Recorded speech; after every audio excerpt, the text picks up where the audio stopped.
the Costco build, when they actually put out their work for who they had involved in this project for New World Order and the militia, they had it defined as the person that was the vice president at the time that the Clintons were serving their presidency. So that was Al Gore.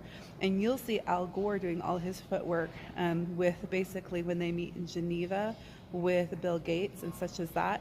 He's been on that team really working on that stuff, but I don't see much at a basically a White House, talk or in publication media about Al Gore. I hear a lot about the Clintons, a lot about Obama and this blame game, but unfortunately, they really had designated Al Gore, and so I don't feel like our top intel or our top, as they would say it, what's coming out being voiced to the American people, they're not even talking about Al Gore.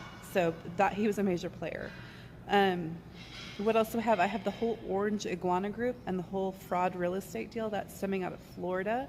And I have the Disney grouping there, which appears to be Florida and not necessarily LA, although I could be wrong because they have the geo leader that's in the LA property. But I have Disney kind of concentrated with Orange Iguana, and so it feels like, or it appears to be where kind of the board of directors, a lot of scandal out of the board of directors, not necessarily the Disney group itself, but people that have actually pursued to be on the board appeared to be some of the builders of this militia, this EDIS, this number 9.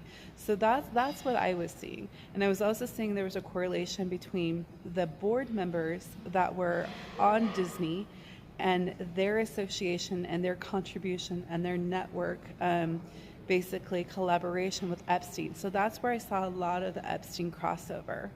What did I see out of Europe? Well, that appeared to be the European investors with a Tom Hughesby. And so you can pinpoint all of his trips to Spain back and forth. And so that was where they did all their big conferences for the cell phone industry. And then they had just this big collaboration group of worldwide network for cell phone, which I believe turned into mind control for an elite group of people that really wanted to dominate and control that for our next war, which is World War III. And so that is, they have a bunch of European investors that are working on that project. And so that's where the European footprint came in.